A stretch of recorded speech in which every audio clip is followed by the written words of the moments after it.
The apocalypse is here. After my brother betrayed me, I decided to take over an empty city. My name is Chen Feng. Just moments ago, the knife that pierced my chest was actually held by my beloved wife. And the man grinning viciously as I died was the same guy I risked my life to save. From a snow pile during the apocalypse, my best friend, Wang Hao, and the others killed me, not just to steal my spatial power. Wang Hao even whispered in my ear and revealed a truth that shattered me. The son I supported for 2.5 years turned out to be their illegitimate child. What a brilliant act of murder by proxy. They really are a pair of monsters. Consumed by endless hatred, I took my final breath. Manager Chun, your secretary's voice is at your ear. I suddenly woke up, covered in cold sweat. In front of me wasn't the frozen apocalypse ruins, but a room with floor-to-ceiling windows and air conditioning. Plus, my secretary in black stockings. I pulled out my phone to check. August 1st, 2080. I was actually reborn. Returned to half a month before the end began. In 15 days, the whole world will be hit by a sudden blizzard. Temperatures will plummet, and humanity will enter a new ice age. 90% of life will go extinct. The living will disappear. I reflexively waved my hand, and the cup on the desk vanished instantly, then reappeared just as quickly.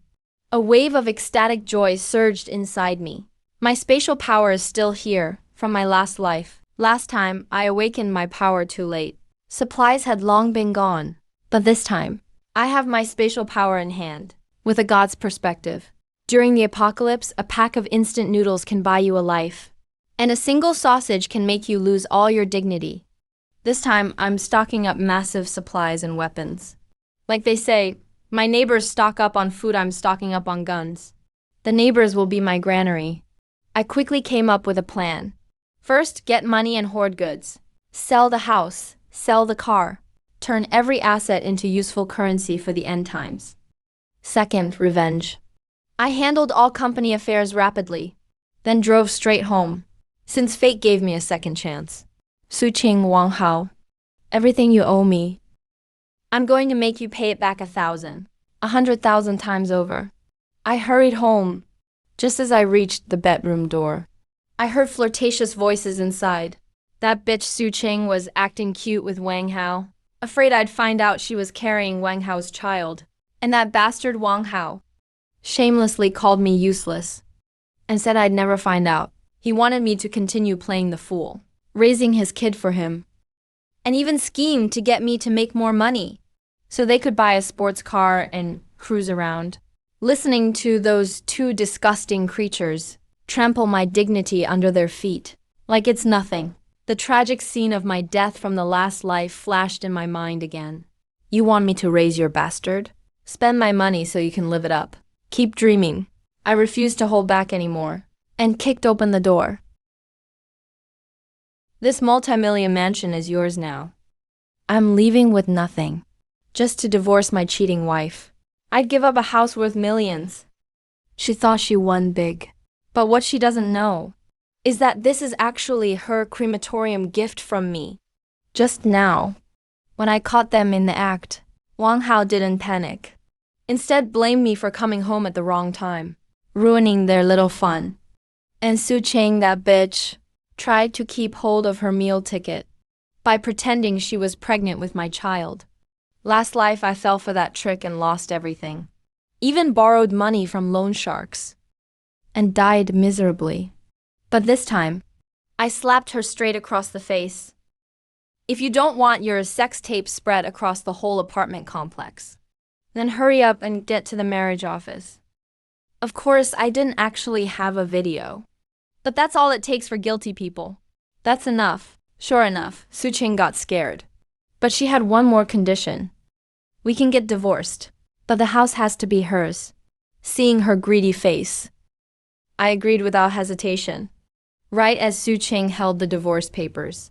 And she and Wang Hao started fantasizing about selling the house and buying a sports car, thinking they were about to live the high life. I'd already stepped into the loan office. The house deed, still under my name, was mortgaged immediately. asked for 5 million cash upfront, to be paid back with interest in 13 days. Why 13 days? Because in 15 days, the apocalypse starts. I purposely left a day for them to repossess the house. By the end of the 13th day, while Su Qing and Wang Hao are still dreaming, they'll be greeted by ruthless loan agents and face utter despair as they get thrown out. Seeing 5 million show up in my bank app, I laughed, using my money to spoil their man. In this life, I'll have them out on the street, freezing to death in the storm. 5 million in hand. But that's only step 1 of stockpiling. Safe houses, weapons, supplies in the apocalypse. Each one is an endless money pit. But I've already got my eyes on one. Tomorrow, an ancient relic will finally appear. It's worth 200 million and owned by a top mogul. This time, I have to get it. After dark, I went to the fanciest restaurant in town, planning to fill my belly first. But as soon as I sat down, someone grabbed me hard by the collar. You loser, not at home taking care of my sister, but out here enjoying yourself alone, looking at that disgusting face in front of me. I just smiled. Isn't this Su Qing's blood-sucking little brother, Su Jiqiang? Fine, if your whole family insists on charging toward death, I'll happily oblige. You sleep with your girlfriend, so why should I pay the bride price? Unless I get to sleep with her too? Looking at this guy all smug, asking me for 500,000 as a wedding gift, my ex-brother-in-law. I just laughed. Moments ago, my newly divorced ex-brother-in-law, Su Jiqiang, blocked me with his gold-digging girlfriend, Zhao Qian, demanding I pick up their tab. Watching Zhao Qian acting all fancy, ordering 680 A2 steaks each. I didn't blow up, but instead flashed a mocking smile. If you want to eat, then I'll let you eat to your heart's content. I purposely egged Su Jiqiang on to eat steak. But how can you have steak without wine? No wine, no soul. This idiot just to show off for his money-hungry girlfriend. Never even checked the price. And ordered a bottle of wine for 19,000 straight up. They snapped pictures madly to show off, while I devoured my food next to them. Last life, I survived 2 years in the apocalypse eating cockroaches and tree bark. So these hot dishes in front of me taste like heaven after being reborn. And that clown Su Jiqiang, still dreaming, told me to wire 500,000 for the bride price before noon tomorrow. Brother-in-law, you must pay the bride price. Hearing that, my eyes turned ice cold. You must have rocks in your head. We don't owe each other anything. Why should I be the one to pay? Su Jiqiang was stunned. Furious and embarrassed, he swung his fist at me. But with his body ruined by booze and women, he was no match for me. I lifted my leg and kicked him. He flew 2 meters through the air, watching him clutch his stomach and howl in pain. I coldly pulled out that still-hot divorce certificate and slapped it right onto his face. Take a good look. I've already divorced your sister. You want money from me? Try in your next life. The commotion brought over the manager and security guards. Su Jiqiang started complaining like a mad dog. He wanted the manager to deal with me, but I didn't even look at him. Instead, I dropped a bombshell on the manager. I want to book 100 tables of the best banquet, each table at 10,000 per table. And here's a 500,000 deposit cash right now. Do you want this business or not? The manager instantly went from fierce and intimidating to bowing and scraping like a lapdog. I made the transfer for 500,000 on the spot. That was just my prep to stock up ready-to-eat meals for the apocalypse. But to everyone else, it looked like the power of a top-tier tycoon. With the banquet settled, I turned and looked at the gold digger who was already scared stiff. Zhao Qian, that loser Su Jiqiang has only 2,000 yuan in his pocket. He can't even afford a fraction of that bottle of wine. I curled my lips in a wicked grin. Right in front of Su Jiqiang's face, I made an offer to his fiancée. Zhao Qian, that guy's pockets are emptier than his face. He can't give you the life you want. Why don't you consider marrying me instead? If you nod yes, I'll give you a 1 million yuan dowry. I saw the instant greed flare up in Zhao Qian's eyes. and I knew the real show was just starting. My useless ex-wife had secretly stashed millions away. We've been duped. On the phone, my wife's little brother was screaming his lungs out. My greedy ex-wife Su Ching had totally snapped. She thought I'd left the marriage broke, that I was penniless, without a single asset. But she had no idea. I'd just received 200 million. Let's rewind to last night. Outside the restaurant, after I dangled that million-yuan dowry, Zhao Qian's gold digger eyes changed instantly. She looked at me like I was a mountain of gold. I casually walked away, leaving the idiot Su Dikang behind. He was faced with a 25,000 yuan bill. He thought he could dine and dash. The manager called over security and had him pinned to the ground. In the end, the loser had no choice but to call his sister in tears. Even though Su Ching, the doormat, was furious, she still had to scrape together the money to bail him out. After Su Jikan got home, he immediately tattled to Su Ching, told her I'd booked a million-yuan banquet. Su Ching immediately exploded. She thought I'd been pretending to be poor and hiding money all along.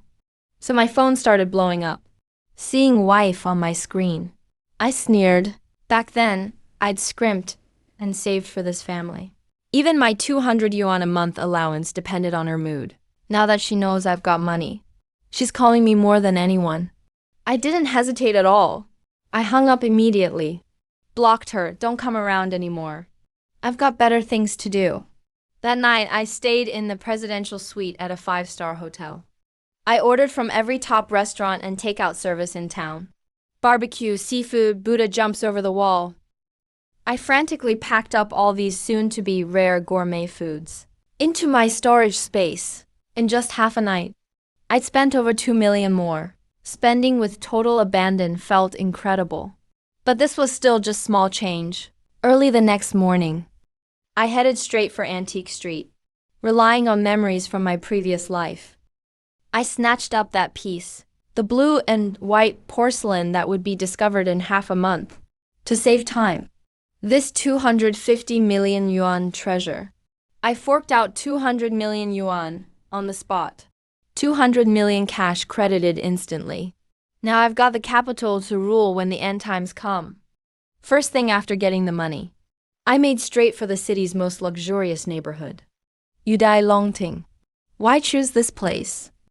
Because Su Ching's whole family lives here, right under their noses. I'm turning my place into a fortress-like safe house. When the end comes, I'll be eating hot pot, watching them freeze into ice sculptures outside my window, with revenge burning inside. I strode into the sales office, but just as I stepped in, I heard the sharp sound of high heels.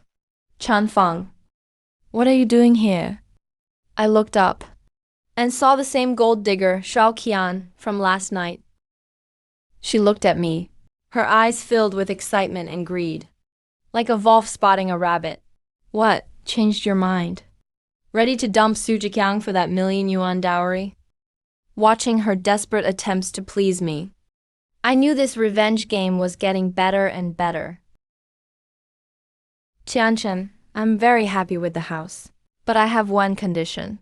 Looking at her doing all she could for that 100,000 yuan commission, swapping into black stockings, and pulling her neckline as low as possible. I just laughed. Let's rewind to half an hour earlier, when I walked into the sales office and asked for a tour of Villa number 3, worth 100 million. Zhao Qian's eyes totally lit up. That moment, I was no longer her loser ex-brother-in-law, but a living gold mine. To close this deal, she changed into a totally different outfit. All attack speed gear for maximum performance. She was pretty much glued to me. I didn't hold back at all. I grabbed her hand and went to test out the villa's bed. Even though a celebrity called Linfire nearby called me a pervert, so what?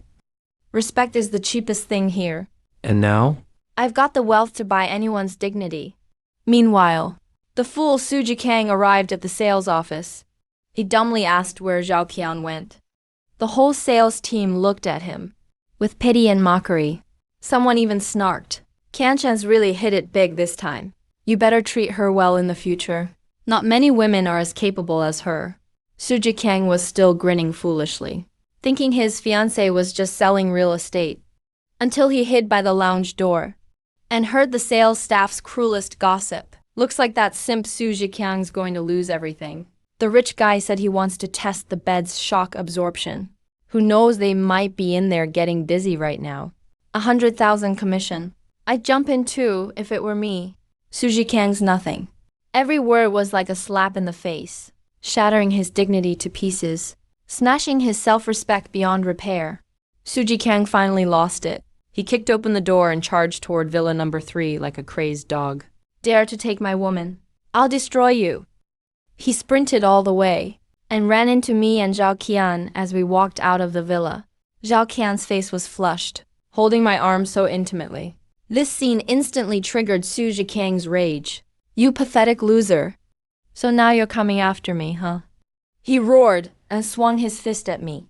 Watching Su Jikang charge at me, I didn't even try to dodge. Instead, I held Zhao Qian even tighter, facing this enemy who sucked me dry in my past life. This time, I won't just destroy him. I want to break his spirit. I want him to feel what it's like to be betrayed by everyone. Su Jikang, just try and touch me. Let's see if your beloved fiancé sides with you or me. When that pathetic loser rushed at me swinging his fists, I not only kicked him away, I also witnessed something even better. His fiancée, Zhao Qian, actually rushed over and yelled at him, "Are you done making a scene? What's the problem with Mr. Chen hitting you? You had it coming, didn't you? All for a 100 million commission. This gold digger has finally lost it." Su Jikang refused to give up. He struggled, trying to get up and fight me. But Zhao Qian held him back tightly. With a look of total disgust, Zhao Qian apologized to me, then immediately turned around and lashed out at Su Jikang. That's enough. How long are you going to keep acting so unreasonable? You can't make anything of yourself, so be it if you're out of work. But do you want to get me fired too?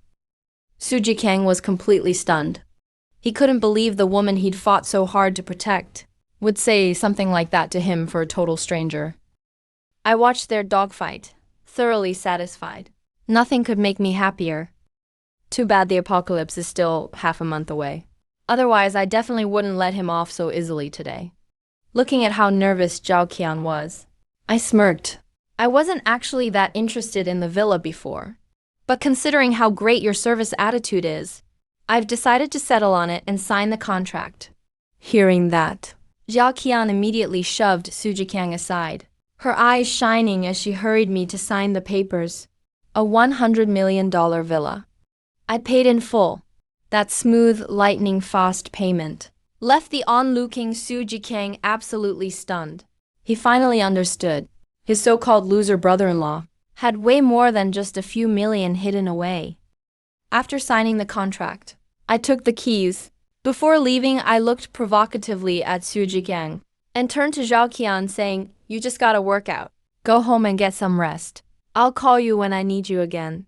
Of course, I was referring to touring the villa, running all over the place, checking rooms. But however Su Jikang wants to interpret it is not my problem. Sure enough, as soon as I left, the conflict between Su Jikang and Zhao Qian exploded. Su Jikang furiously questioned Zhao Qian. "Did you really sleep with that loser?" Zhao Qian instantly played the victim and turned it back on him. "Are you done yet? I just slipped while showing the house. If it weren't for Chun Feng helping out, I probably would have gotten hurt worse. Instead of thanking him, you almost made me lose my deal." She knew before she could hook with me, she had to keep Su Jikang calm first. So she pretended to argue, while bragging about my fortune to provoke him. "Just look at Chun Feng. He casually bought a $100 million villa. If you keep slacking off, how could I trust you with the rest of my life?" Driven mad with jealousy, Su Jikang ran home at once, shouting to his whole family, "Sis! Mom, Dad, we're rich. That loser bought Villa No. 3. It's worth 100 million. The news hit the Su family like a bombshell, shocking them all. Where the hell did he get so much money? Ex-wife Su Ching screamed. That's all marital assets. They should all be ours. Su Jikang was so excited he could barely speak. The Su parents and ex-wife were instantly consumed with greed. The whole family charged out the door, rushing to see their supposed villa, watching them race towards my place. I sneered coldly. Perfect. The fish finally took the bait. 100 million villa. That's all ours.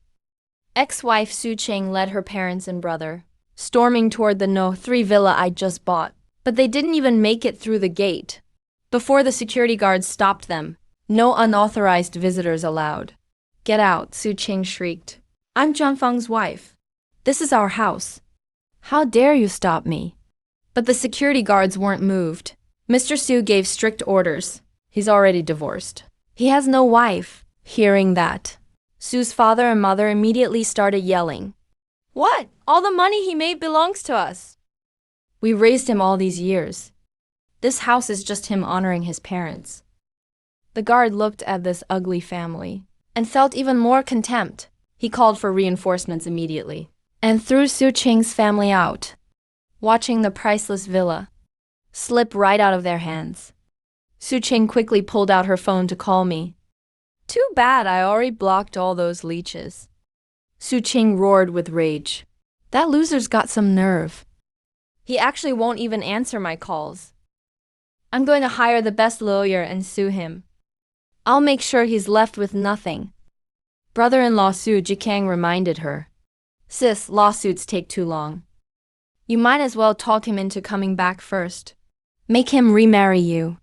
The Su parents chimed in too. Right, just get that loser back here first. Then we'll take care of him. I had no time for these clowns. Right then, I was sitting in the city's top security company.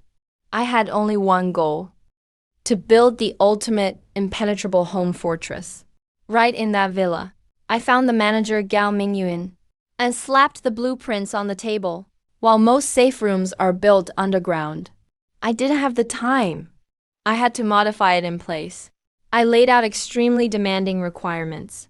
Every exterior wall reinforced with titanium alloy plates, strong enough to withstand explosives. All windows replaced with bulletproof glass. Most important of all, the house must have top insulation materials and a central heating system. Even if it's minus 80 degrees Fahrenheit outside, it has to be warm and cozy inside, and an air circulation system for gas and riot protection. After hearing all my demands, Gao Mingyun swallowed hard, looking at me like I was insane. Mr. Chun, did you break some law or what? You're actually building a fortress this over the top. 10 days. I want this villa rebuilt into a fortress even a nuke couldn't crack. Within 10 days. The boss looked at me like I was crazy. Mr. Chun, it'll take at least 2 months. I sneered and slammed the table. Besides the 200 million renovation fee, I'll give you extra 100 million. Can you finish in 10 days? Watching the security company's boss, Gao Mingyun's eyes lit up instantly. I knew the money was in place to finish before doomsday hits. I offered a sky-high renovation fee of 200 million, adding the 100 million for overtime. A total of 300 million. Everyone in the company instantly exploded with excitement. The boss grabbed my hand in excitement. He swore to put all his people on the job, even risking their lives to get it done for me. But what he doesn't know is, he's destined not to get that money. The contract spells it out clearly. 1 million as deposit, 1 million for inspection. As for the remaining 1 million, I'll only pay after living there for a month with no issues. Gao Mingyuan grinned from ear to ear, thinking he'd met a gold mine. He happily agreed without a second thought. Little does he know doomsday is coming in a month. The world will be frozen over. By then, cash will be worthless. That last million, you'd have to survive to spend it. This deal right here is a totally legal freebie. Just got back to my neighborhood, and I found workers already bringing in equipment. This superpower effect really is instant. To keep things low-key, I rented a warehouse in the neighborhood, specifically for transferring the 100 tables of top-tier banquets I ordered, and tons of supplies. Looking at my shrinking account balance with only 8,000 left, I'm not worried at all. Honestly, I think I'm spending too slow. Now I've got my turtle shell. Food is covered, but I still need the sharpest fangs. Like the saying goes, my neighbors hoard food, I hoard guns. My neighbors are my granary. With weapons, you hold the truth. It's impossible to get firearms domestically. So I made a snap decision. Booked a flight straight to the States. Not only are guns everywhere there are countless unmanned megamalls and warehouses. Now that I've been reborn, I'm going to experience the legendary $0 shopping spree. Empty out their armories and granaries. Just as I was, mapping out where in the US to get supplies, my phone suddenly started vibrating. It was a strange number. I just picked up and heard my ex-wife Su Qing, that sickening cutesy voice. She complained, all self-righteous, "Honey, it's me if you keep ignoring me. I'm really gonna get mad at you." Just listen to that tone. Like I was still her always available lapdog. Since you wanna play, I'll play along and see who's better at it. Honey, I know I was wrong. All I did was sleep with someone else.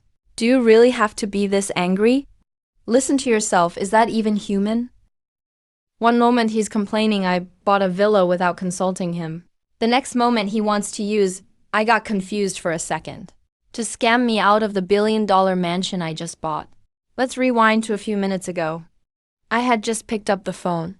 On the other end, Su Qing's resentful voice came through. Honey, why did you block me? He didn't feel the slightest bit guilty about cheating. Instead, he confidently questioned me.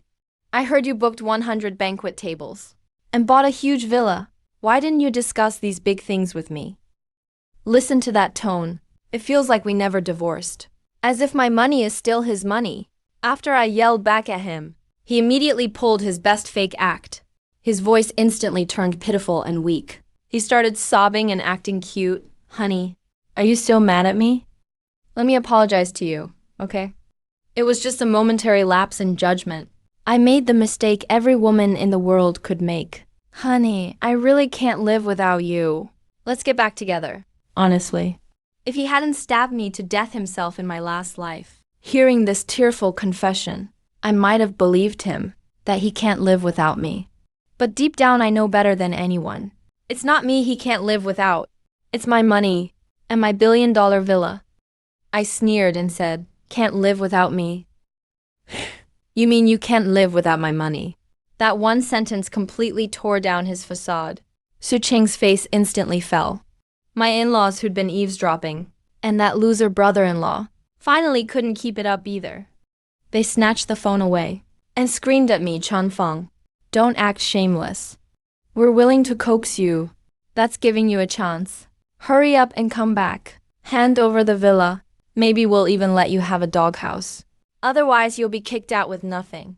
Not a penny for you. Useless piece of trash. Don't forget, all your money comes from the Su family. See, now they're panicking. Where was all that love just now?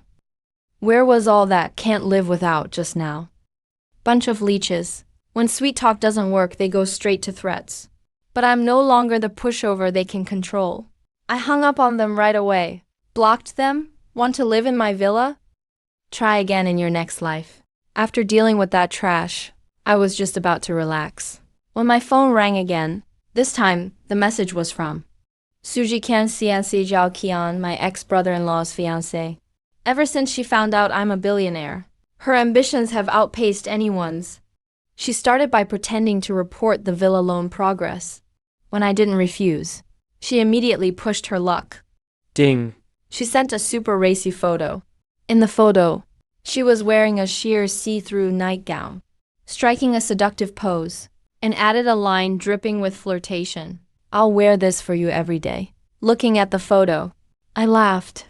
Sujikyang, oh Sujikyang, your whole family schemes for my villa, while your woman is here begging to have my child. She wants to have my baby.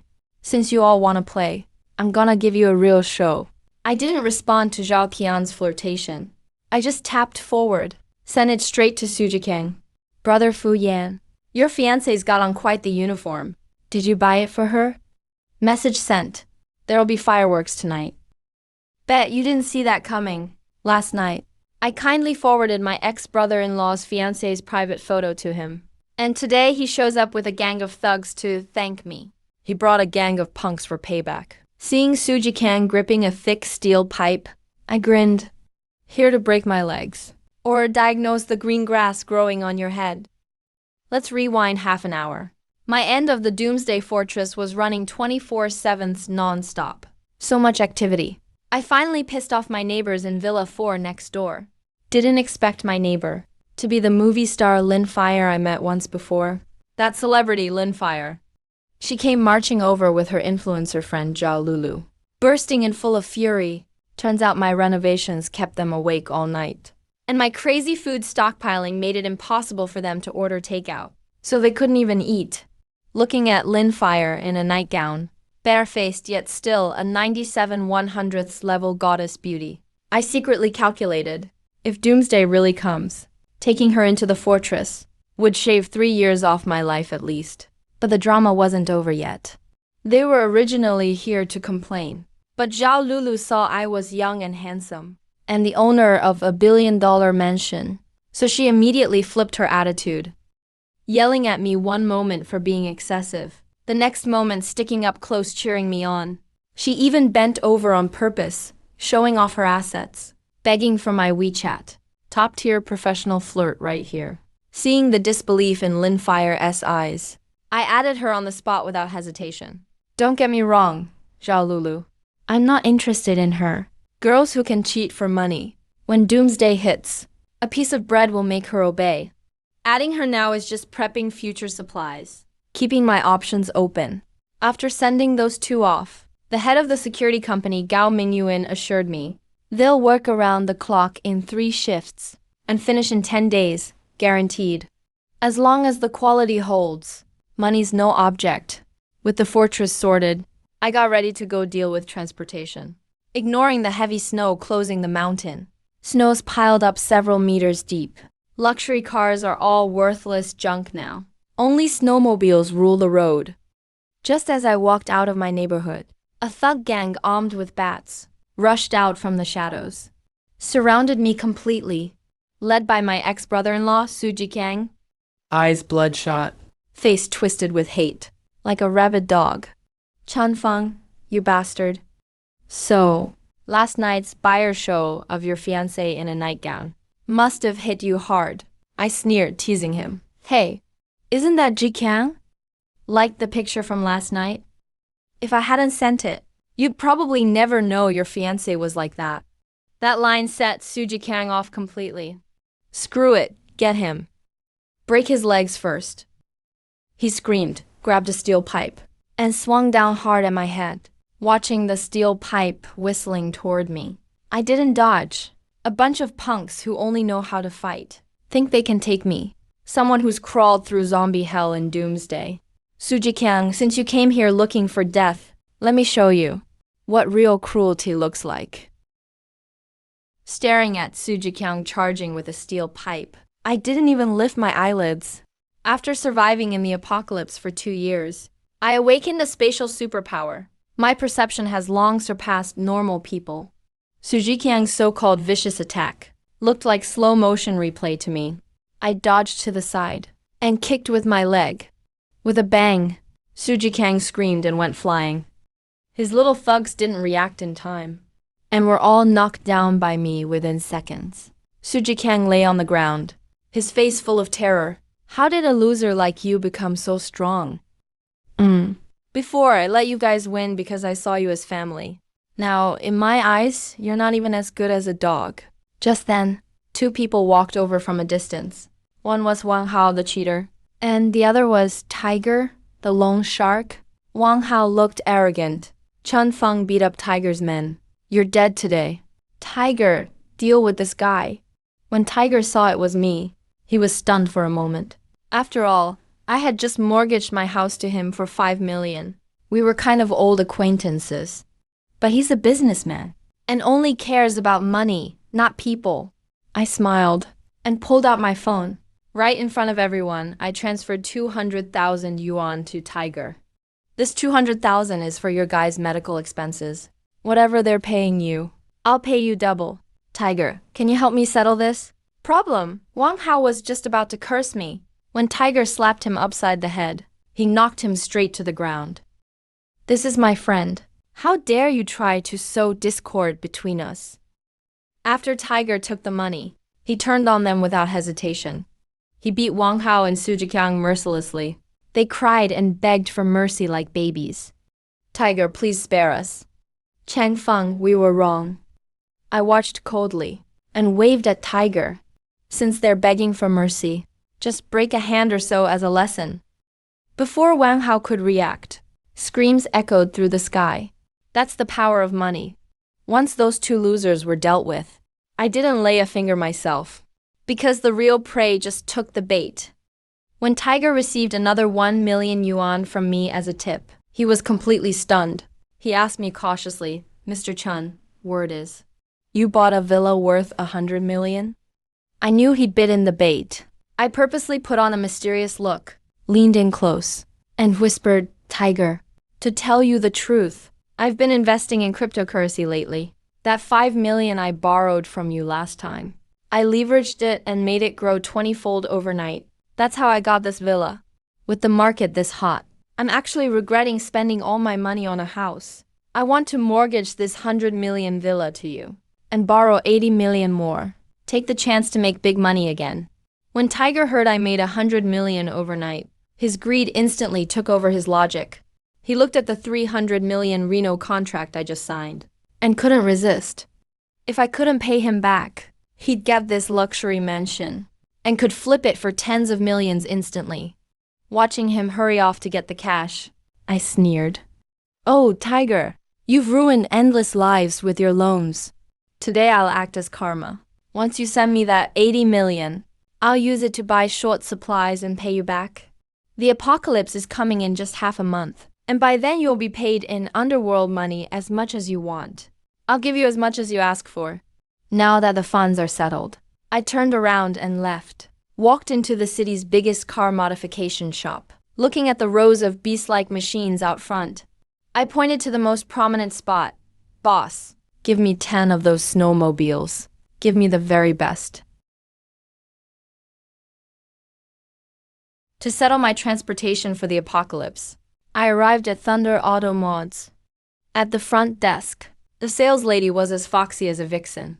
Li Bingyao lit up when she heard I wanted 10 snowmobiles. Her eyes instantly sparkled, but that wasn't enough. My eyes landed right away on the deeply modified Mercedes class by the door. This is no ordinary vehicle. It's an apocalypse fortress that runs smoothly. Even at minus 40 degrees. Even though it costs 6 million, I didn't even bat an eye, just to help the sales lady earn more commission. I even chose to do installment payments on purpose. Seeing Li Bingyao so excited, she looked ready to throw herself at me. I grinned. Money rules. As long as you have money, even a gorgeous girl like her will be all over you. But I'm too busy for romance right now.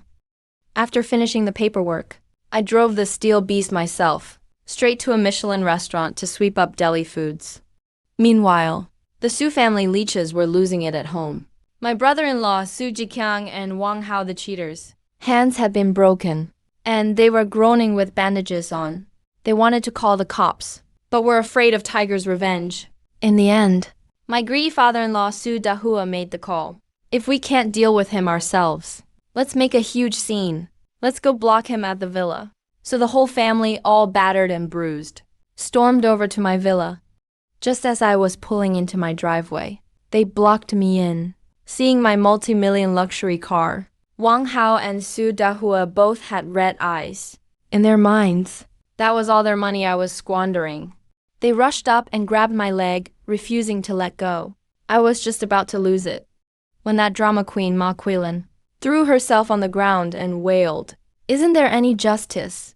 In heaven, this bastard abandoned my daughter and had my son's hand broken. Neighbors, come see how unfair this is."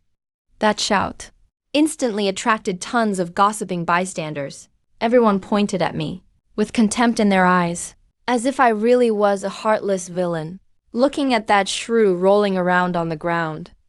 And all the neighbors on their moral high ground, judging me. I didn't want to fight, and I definitely didn't want legal trouble before the apocalypse. But this family just didn't know their place. since you're so eager to mess with me in public. Then don't blame me for being rude. This bastard abandoned his wife and child. What a monster! Facing the accusations of the whole neighborhood and my ex-wife's smug family, I didn't defend myself at all. I just walked forward with a cold sneer. 3 big slaps, and the 3 troublemakers were all knocked to the ground. My ex-wife Su Ching and her shameless family put on an act in front of my villa like in a courtroom drama. Her parents rolled around crying on the ground, wailing that I stole the family assets, beat up her brother, and made themselves look like victims I'd bullied. Su Ching's acting was at its peak. Wiping away her tears, she pitifully grabbed my hand, calling me hubby. Let's get remarried. I won't hold it against you for hitting my brother anymore. Just come back home. Her brilliant acting instantly fooled everyone. The neighbors started pointing fingers at me, calling me a heartless bastard. Even the famous actress Lynn Fire next door was looking down at me with contempt from upstairs, thinking I'm a piece of garbage. Seeing that flash of pride in Su Ching's eyes, I knew he thought he'd already won, He figured public pressure would force me to give in. and that I'd obediently hand over the villa and my assets. Hey, Su Ching, you're way too naive. Looking at that utterly fake face, my anger completely exploded. Had enough of your act yet? I asked coldly. Before Su Ching could respond, I slapped her across the face. That slap. Had zero restraint. I smacked Su Ching so hard she was stunned. Even the neighbors were shocked. They never thought I'd dare hit someone in public. Her dad, Su Dahua, was just about to curse me out. I slapped him too. Her mom, Ma Quellen, tried to scratch me. I slapped her back just as hard. Those 3 slaps shattered all their fake facades, and finally vented my deep-seated anger from 2 lifetimes.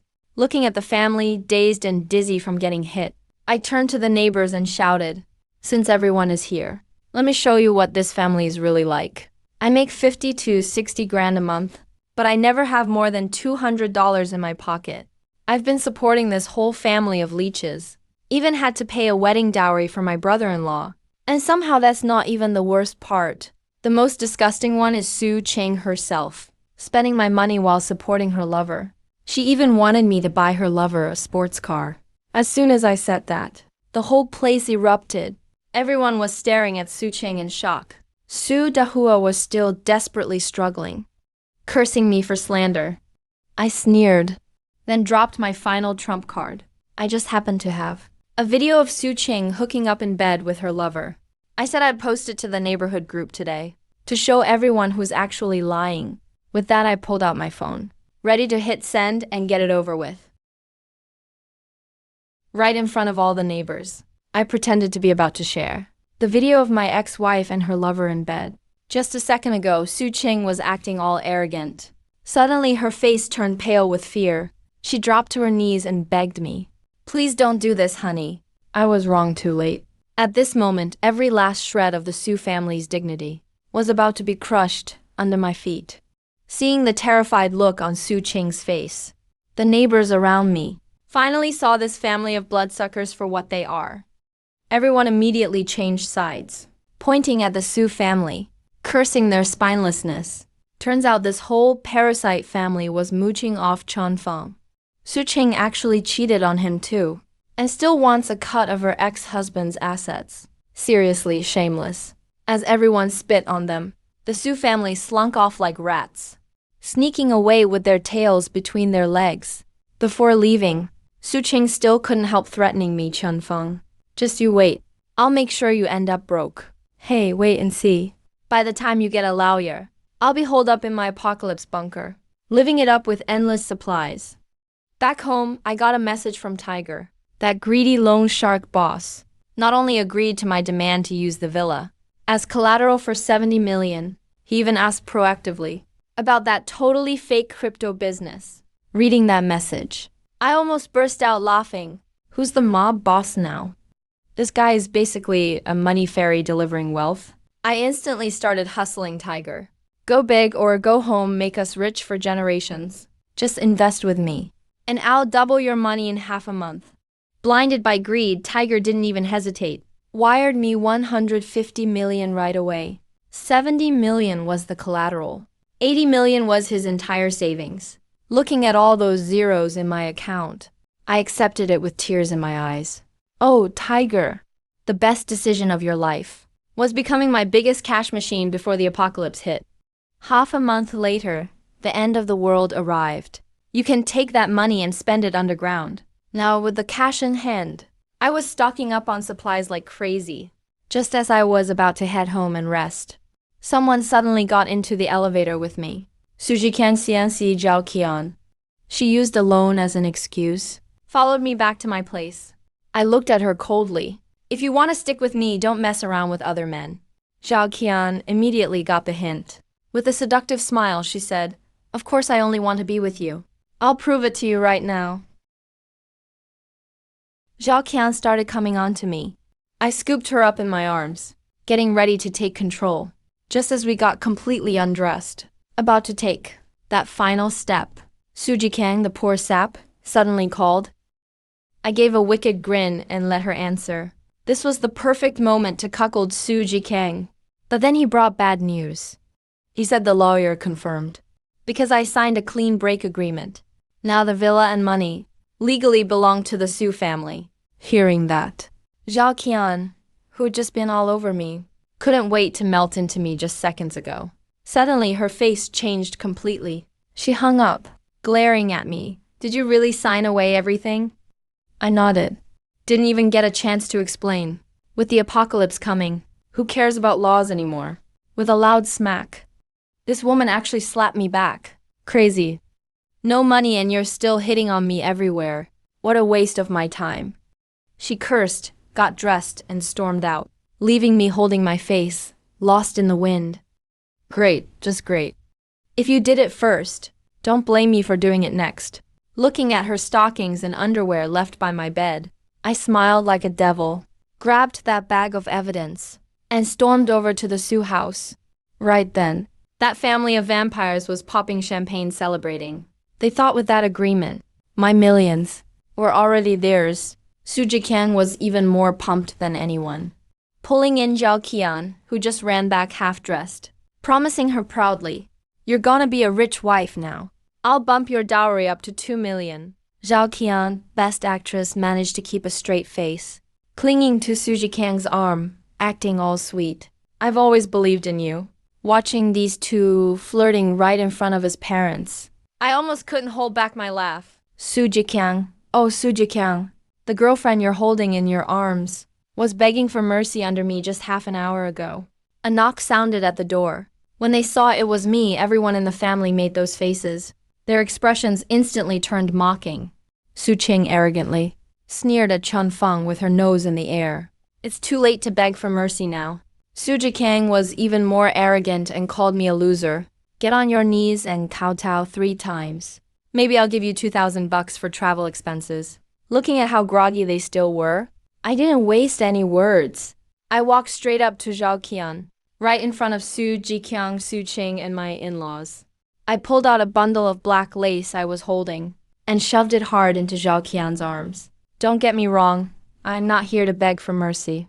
Zhao Qian, you left in such a hurry from my bed just now.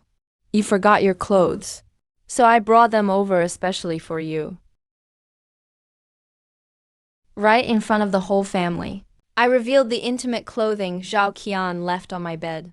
After tossing it out, Suji Kang completely lost it.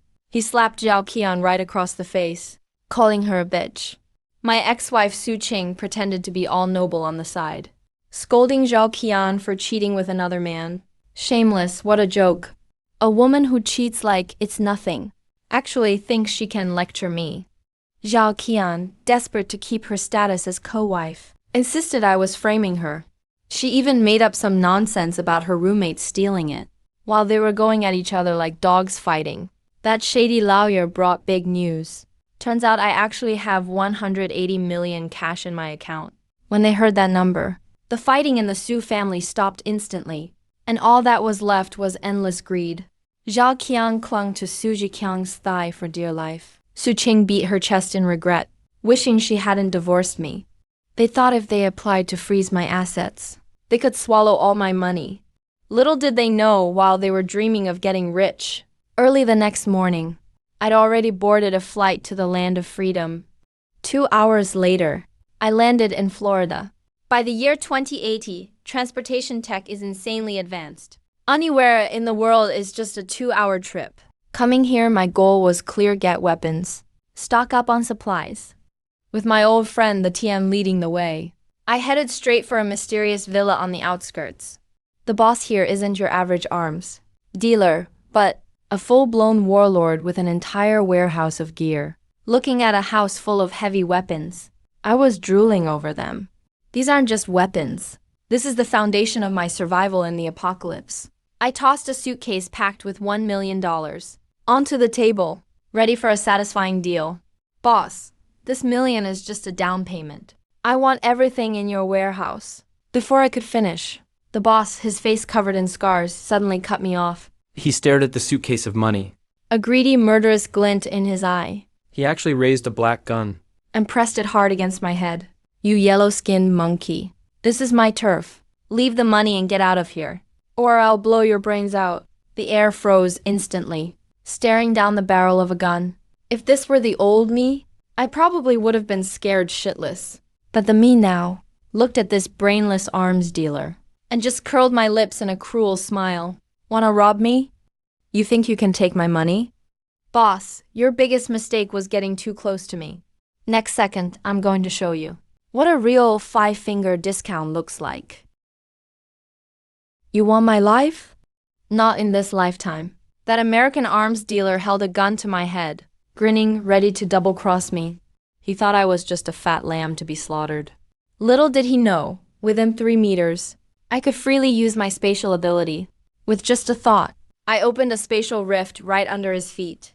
With a whoosh, the man instantly vanished into thin air, falling into my spatial rift. He was as good as dead.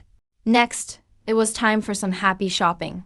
With a wave of my hand, I swept up all the guns and ammunition in this entire warehouse and put them into my spatial storage. But this was far from enough. To get even more powerful stuff, I bid farewell to my cautious friend, the Tian, and went alone to a heavily guarded top-tier arms supplier. The main entrance was impenetrable. No problem. I used my spatial ability and started digging frantically from the bush 500 meters away, whether it was dirt or rock. As long as I took it into my spatial storage, the path ahead would be clear. I was like a human-shaped groundhog with cheats, silently digging my way directly under the warehouse. The moment I surfaced, I was stunned. RPG rocket launchers, Gatling guns that made everyone equal. This wasn't just an arms depot. This was practically the firepower of an entire army. Without any hesitation, I left nothing behind wherever I went. With all this gear, even if I encountered other espers in the apocalypse, I could still walk around fearlessly. Weapons sorted. Next, it was time to fill my stomach. As night fell, I arrived at a massive Walmart warehouse. Repeating my old trick, I emerged from underground once more. This place was a paradise for apocalypse survival. Food, clothes, daily necessities. Seafood, meat, fruits, vegetables. I swept through them like a plague of locusts, emptying out entire rows of shelves. Along the way, an unlucky security guard uncle discovered me. I pointed my gun at him, telling him the supplies belonged to the company, but his life was his own. The uncle was smart enough to understand, but I still knocked him out. After all, safety first. After clearing out Walmart, I then rushed to an Amazon warehouse overnight. That night I went absolutely wild. Passing by a base, I even casually took 5 tanks and a bunch of tracked vehicles. However, when I saw in the corner of the warehouse that pile of brand new snowmobiles, my heart ached so much I couldn't breathe. If only I'd known I could get them for free here. Why did I spend over $1 million in my home country buying these things? It was a huge loss. While counting my spoils, I found a large collection of maid outfits, JK uniforms, and stockings of various colors. Looking at these items, I couldn't help but start fantasizing.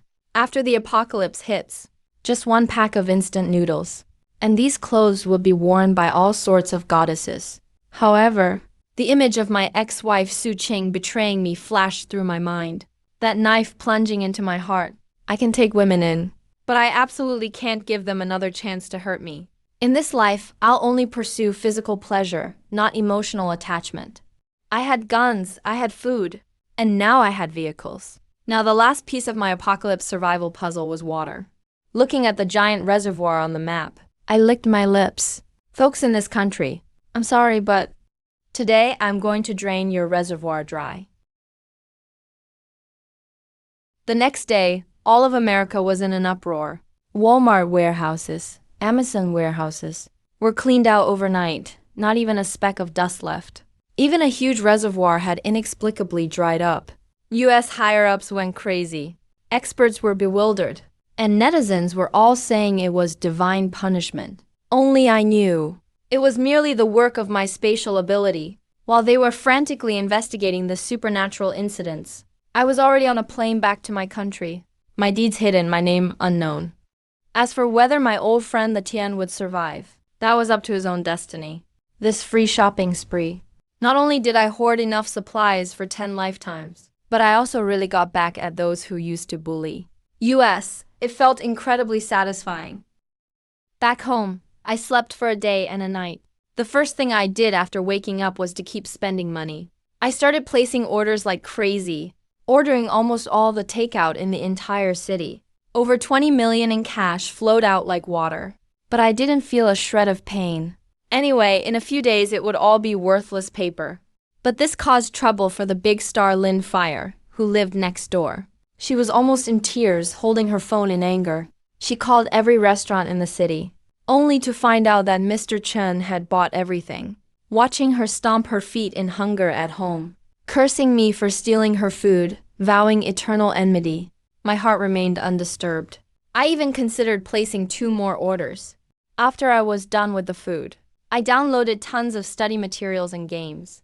After all, the apocalypse would be long, and one needed some mental sustenance, right? Just then, Li Bingyao, the beautiful saleswoman from the custom shop, delivered the 10 snowmobiles I ordered. Today she was clearly dressed up, a fitted short dress paired with black stockings and high heels. Her figure was 10,000 times better than that rotten ex-Su Cheng's. I openly admired the sight, telling her to direct the workers with the unloading. My good mood didn't last long. Those 2 flies showed up again. Su Cheng, arm in arm with her adulterous lover Wang Hao, swaggered over. Wang Hao stared at my modified Mercedes-Benz G-Wagon, practically drooling. He even reached out to touch it, as if the car was already his. Darling, once this car is awarded to me, I'll take you for a drive. Su Cheng was even more arrogant. Chen Feng, if you're smart, just hand over the car and the villa, and I might even give you $1 million. But if we have to let the lawyers handle it, you won't even have your underwear left. Looking at these 2 clueless idiots, I just smiled. Steal my money? In your next life. Su Cheng was about to curse me when her phone rang. It was Lao Yer Huang who was handling her case. She answered the phone smugly and deliberately put it on speaker, wanting me to hear the sound of my impending doom. Lao Yer Huang, how is it going? Have you frozen all of Chen Feng's assets yet? At that moment, the air seemed to freeze. From the other end of the line came the lawyer's awkward and helpless voice. Miss Su, I'm truly sorry. I've just checked. You won't get a single penny of Chen Feng's property. Lawyer Huang, don't joke around. Chen Feng signed a leave with nothing agreement. All his money belongs to our Su family. The ex-wife and her lover roared at the lawyer like mad dogs. But the lawyer replied coldly, I'm sorry. Miss Su, I've already investigated. Chen Feng's money was earned after the divorce, so it has absolutely nothing to do with you. Hearing the lawyer's declaration, Su Cheng and Wang Hao completely lost their minds. They couldn't accept that. The hundreds of millions of assets they thought were within their grasp had truly vanished. Wang Hao was still raging furiously and ineffectually, accusing the lawyer of being bought off by me. They even suspected that I had secretly moved my assets in advance. But what the lawyer said hit them like a sledgehammer. It shattered all their fantasies. The day after the divorce, Chen Feng spent 200,000 yuan on an antique. He flipped it for 200 million. There's evidence for all of this. When they heard that, Su Cheng's expression changed from shock to twisted, and ended up with endless regret. He stared at me intensely. demanding to know if I'd known the antique was valuable all along. I chuckled and openly admitted, "That's right. I actually wanted to give you that treasure as a surprise. Let you live like a wealthy woman.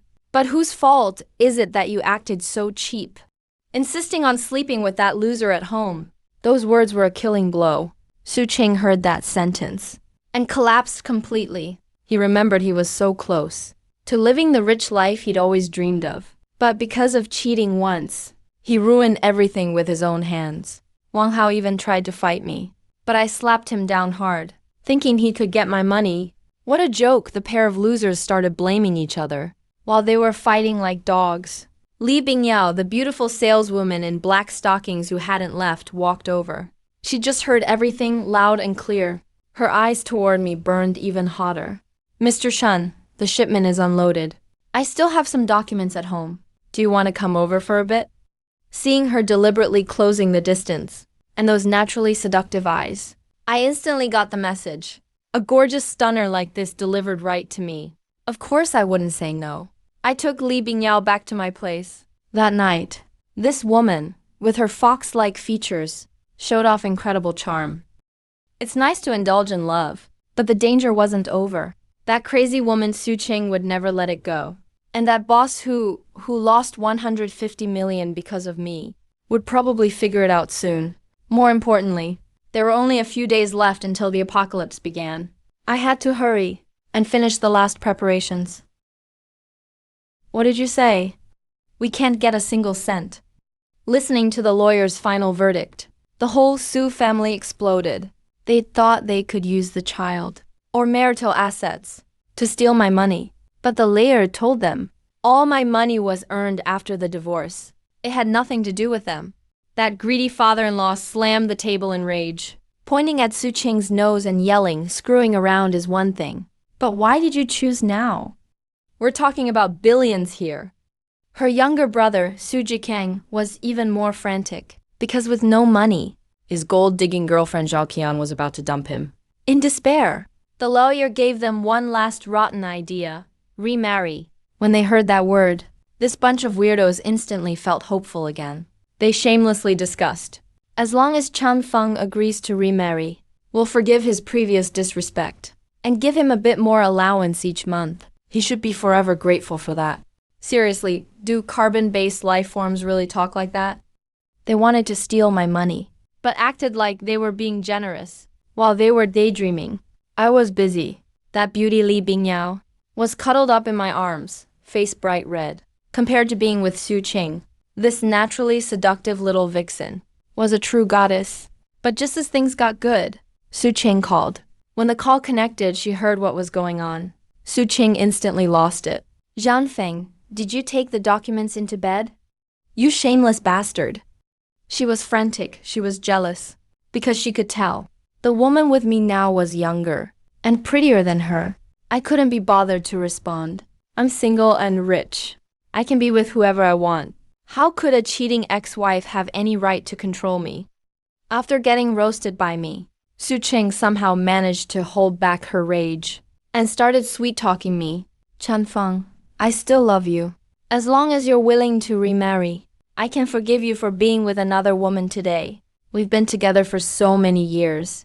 Have you really forgotten all of it?" I almost burst out laughing. "Forgive you, Su Qing? Are you out of your mind? I'm worth billions now, surrounded by young and beautiful women. Why would I be interested in a cheating woman who's carrying someone else's kid? Remarry you just to raise your lover's child? Do I look like an idiot to you?" After saying that, I hung up immediately. On the other end, Su Qing's whole family was completely hopeless. Soft tactics weren't working, so they decided to go hard. Su Dahua and his wife slapped their thighs. That bastard actually dared hang up. "Let's just go to the villa and confront him." The vampire family came rushing in again, but this time they didn't know. What awaited them was no longer my patience, but the final reckoning before the apocalypse. After tidying up, I was getting ready to head out with Li Bingyao, my little vixen, and the whole vampire family showed up again. Su Dahua and his wife pounded my security door so hard it thundered. spewing the vilest curses from their mouths, accusing me of spending their money on women outside. Li Bingyao was a little scared, but I just snorted coldly. You think I'd be scared of these clowns now? I walked into the bathroom, filled a bucket with water, and suddenly opened the door wide. Splash! A whole bucket of ice-cold water drenched the shouting Su Dahua and his wife. Soaked them through. Ma Quilin instantly looked like a drowned rat, so mad she was shaking all over. She pointed at Li Bingyao behind me and screamed homewrecker, and tried to throw a tantrum on the ground, drawing the neighbors to watch. Too bad I'd already predicted her moves. You want to make a scene? Fine. I turned to fetch another bucket of water, gesturing like I was about to throw it. Su Qing is pregnant with another man's kid, and you don't care. But you come here to tell me how to spend my money. Is that supposed to make sense? Seeing me brandish the bucket, the two old bullies finally chickened out and scrambled away from the scene. Su Qing, hiding in the distance, watched all this. A look of malice flashed in her eyes. She then decided to abort the child she was carrying, just to remarry me, and keep leeching off my money. After driving off those pests, I drove Li Bingyao to work. Looking at her so innocent and seductive at the same time, I transferred her 1,000,000 yuan. That amount is just numbers to me. But to her, it's a huge surprise. After sending off this temporary girlfriend, I went back to my shopping spree, driving my G-Class through every street in the city, not just for groceries, but also scoping out locations. Bookstores, gas stations, pharmacies. These are my zero-cost shopping targets before the apocalypse. Especially pharmacies. In the apocalypse, a box of cold medicine could save a life. I must hoard enough medicine for the entire city. I even need to find a way to get a doctor back. Otherwise, having medicine but not knowing how to treat is useless. As I was busy planning my apocalyptic blueprint, the hotel manager called. He said the 100 tables of banquet I ordered had arrived. I rushed back to the warehouse, only to witness a scene that sent my blood pressure soaring. An old woman with a mean face, along with her pig-like brat, was brazenly taking things from my banquet. The brat was gnawing on a chicken leg, and the old woman was carrying 2 braised pork hocks, even righteously scolding the manager for being a busybody. This old woman's last name was Zhou. She'd been bullying the neighborhood, relying on her gangster son. In my previous life, after the apocalypse hit, her son even killed many people in the community to assert his dominance. I was bullied by them quite a lot too. I didn't expect that after being reborn.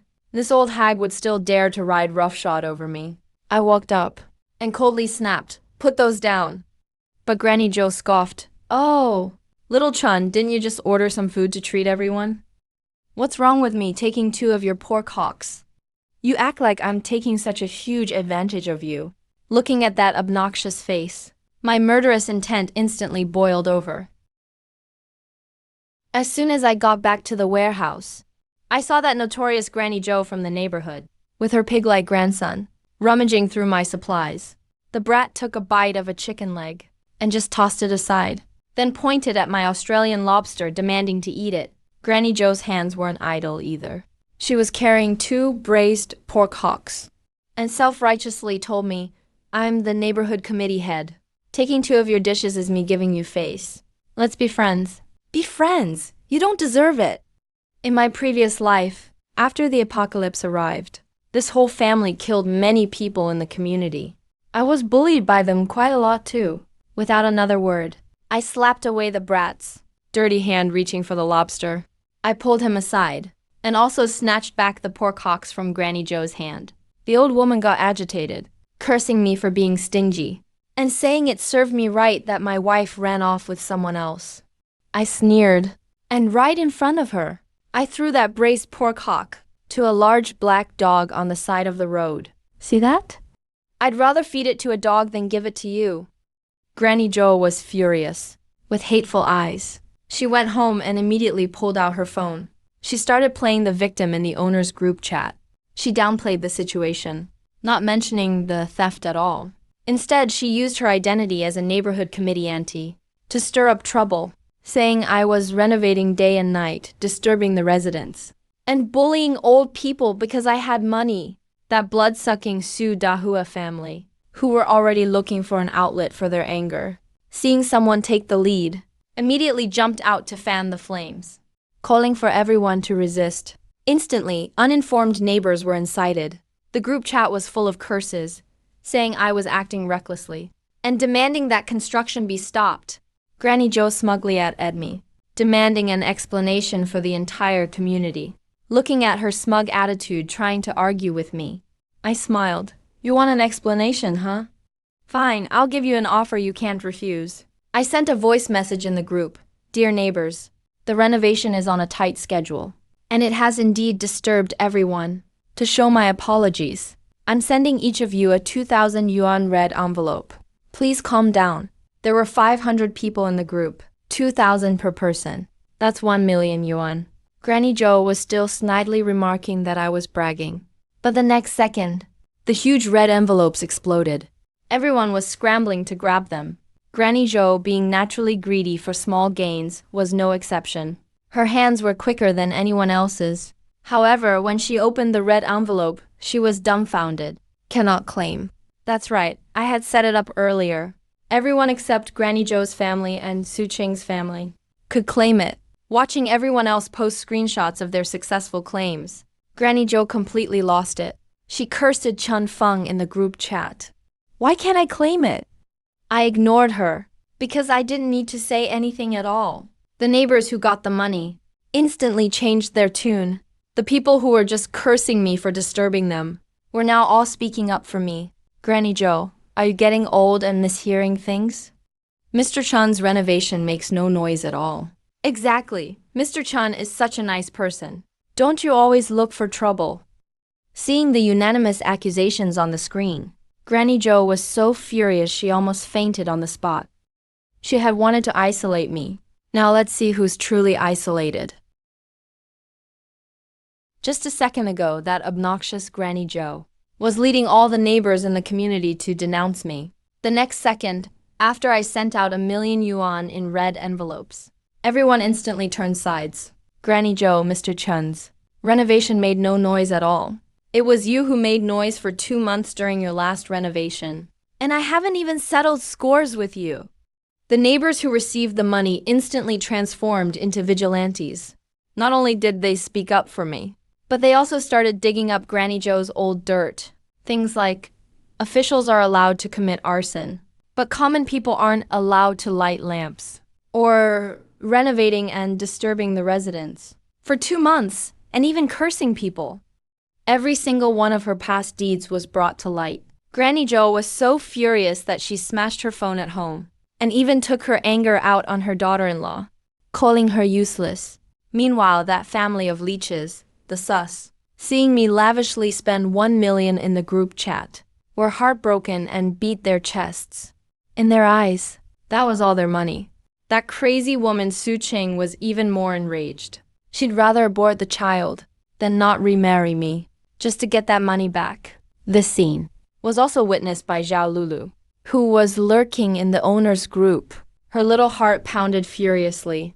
Buying a 100 million mansion, driving multi-million-dollar luxury cars, and now throwing out 1 million in red envelopes. This isn't just a neighbor. This is a walking gold mine. Zhao Lulu secretly vowed to win me over. Then she wouldn't have to be some struggling actress anymore. I didn't have time for these flirtatious women. During these 10 days, I frantically hoarded supplies, while enjoying Li Bingyao's tender company. Life was incredibly fulfilling. The 10-day deadline arrived. Gao Mingyuan and his team completed the work on time. For that 100 million yuan bonus, these guys worked like madmen. They worked in 3 shifts, non-stop, finally transforming my villa into a steel fortress. I personally inspected it. The exterior walls were reinforced with titanium alloy steel plates, impenetrable even by bombs. Inside, it was equipped with top-grade insulation materials, a heating system, an air filtration system, an independent diesel generator, and even a water purification system. Even if outside, it's a frigid hell at -80 degrees. Inside my house, it's still paradise, warm like spring all year round. I'm extremely satisfied. One transferred 100 million on the spot. I even ordered 2 backup generators. Gao Mingyuan was over the moon holding the money.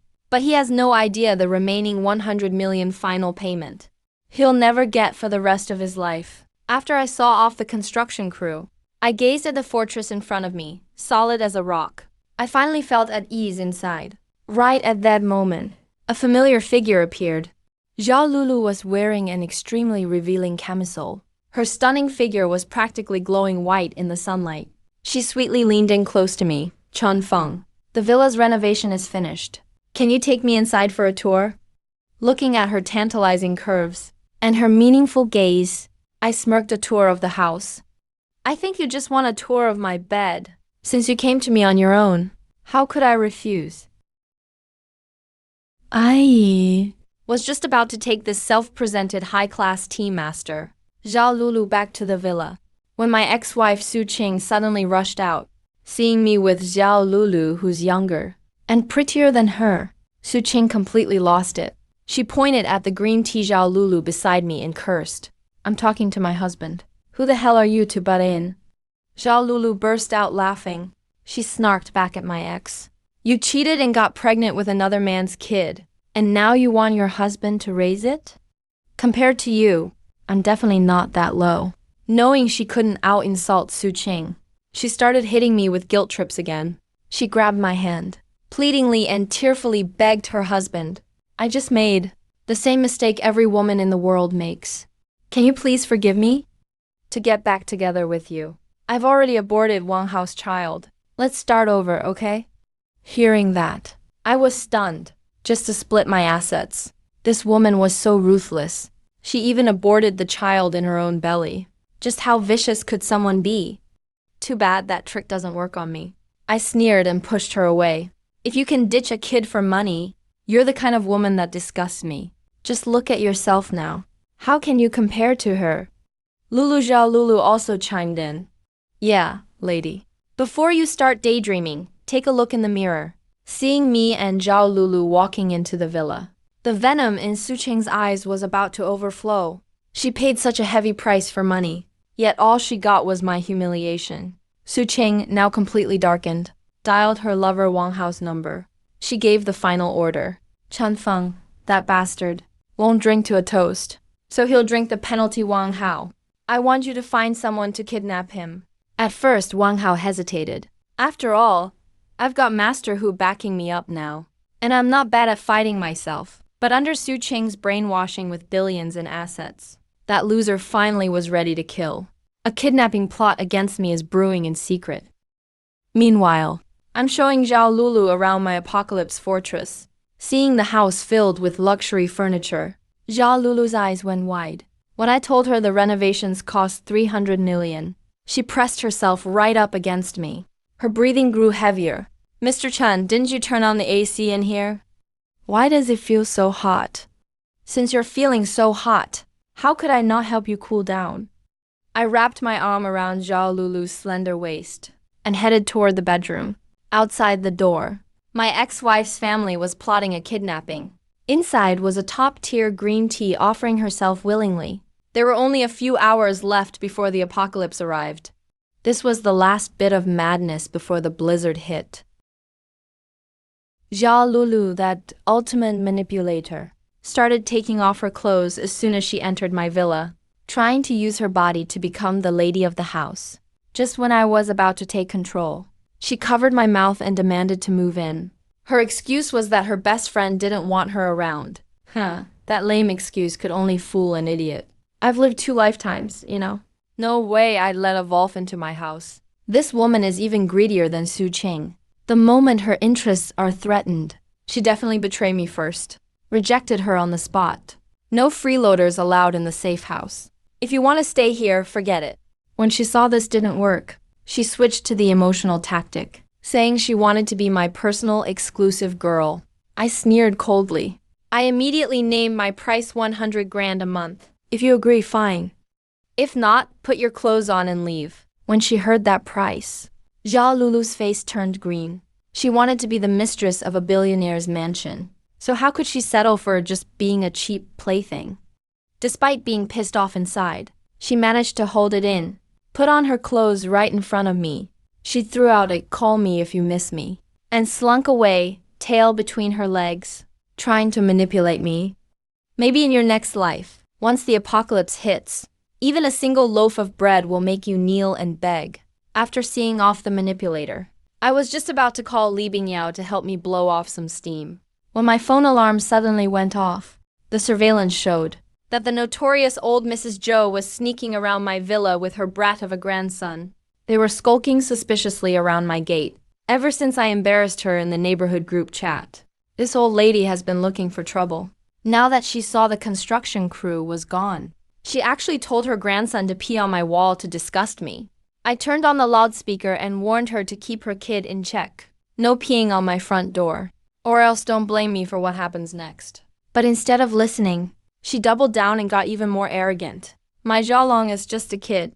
Why are you, an adult, making such a fuss? Xiaolong, go pee on his front door for me. Watching that stream of pee about to hit my front door, I didn't stop him. Instead, I smiled cruelly. The door to my apocalypse fortress is electrified with high voltage. A second later, a scream pierced the air.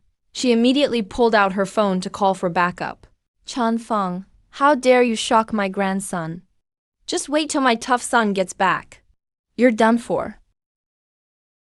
That crazy old Mrs. Zhou started pounding on my door in a frenzy. She raised her fists and hammered on my door.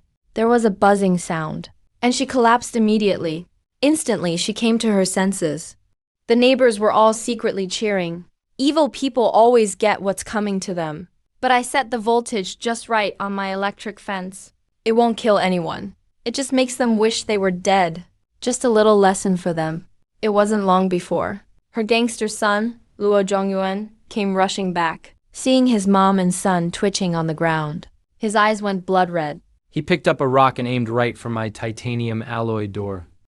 Threatened to ruin me. His wife, Qin Yan, tried to stop him and told him maybe it was a misunderstanding, but he shoved her away and insulted her in public. Seeing Qin Yan so wronged, I couldn't help but shake my head.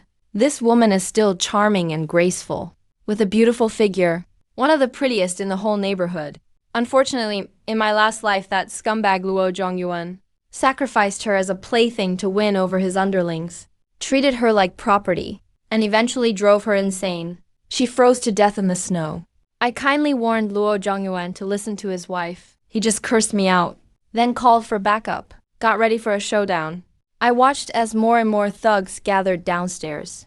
I just sneered. I pulled out my phone and called Brother Hu. Brother Hu treats me like his cash cow now. The minute he heard someone was giving me trouble, He rushed over with his crew. Luo Zhongyuan might think he's a boss around here.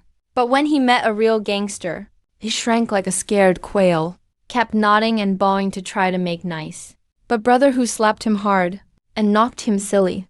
Chanfeng is my brother. Just say the word if you want me to deal with you. Brother Hu had my back. Luo Zhongyuan was fuming but helpless. For the sake of his own skin, he had to swallow his pride. Under Brother Hu's threat, Luo Zhongyuan had no choice but to bow his head. He apologized to me in front of everyone, then took his family and left in disgrace. But I knew it wasn't over yet. Back at home, Mrs. Zhou wouldn't stop wailing about calling the cops. But Luo Zhongyuan, scowling, refused. Calling the police is pointless. Brother Hu can't protect him forever either. He claimed he had his own way to deal with that bastard. Looking at Luo Zhongyuan's venomous eyes, I realized a viper is lurking in the dark, always ready to give me a fatal strike. After wrapping up with the old lady, I headed to the underground garage, ready for the final shopping spree before doomsday. Suddenly, Wang Hao burst out with 2 thugs. He pressed a knife right to my throat. This one-armed loser wants to act like a kidnapper now? He sneered and told me to behave. Said no one could save me. I laughed, save me. You 3 pathetic losers think I call for help. Seriously? Just as they were about to make a move, I activated my spatial powers. Their hands suddenly froze as if by some invisible force. They couldn't move an inch. Next second, my fist landed on their faces. All 3 got knocked down before they could even scream. I knocked their teeth out all over the floor. Wang Hao, so arrogant a moment ago, was now kneeling at my feet, crying and begging me to spare his sorry life. I kicked him out, told him to get lost. Spare him? No chance. I grabbed my phone and called Brother Hu. Transferred 500,000 over. All for one request. To give Wang Hao a lesson he'll never forget. Wang Hao, black and blue, crawled back to the Su family, barely catching his breath, when the door was kicked open. Brother Hu stormed in with a gang of burly men. They had my already signed mortgage contract in hand. This house is mine now. Everyone out right now. Su Qing screamed, saying it was his house, but I'd already put the deed in Brother Hu's name, written in black and white, so nobody could do a thing. This family of vampires finally knew what it was like to end up on the street. Just as the Su family was being kicked out, Brother Hu's men dragged Wang Hao off alone. The next second, Wang Hao's screams echoed through the house. Su Qing's family was terrified out of their minds outside. Su Qing was shaking with rage, swearing to sue me and make me beg on my knees. Sue me? Go ahead, the apocalypse is about to start.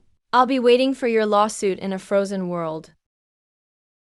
After the Su family got thrown out of the villa, they still didn't give up. They rented a place in the neighborhood, staring at me, threatening to sue and make me pay a heavy price.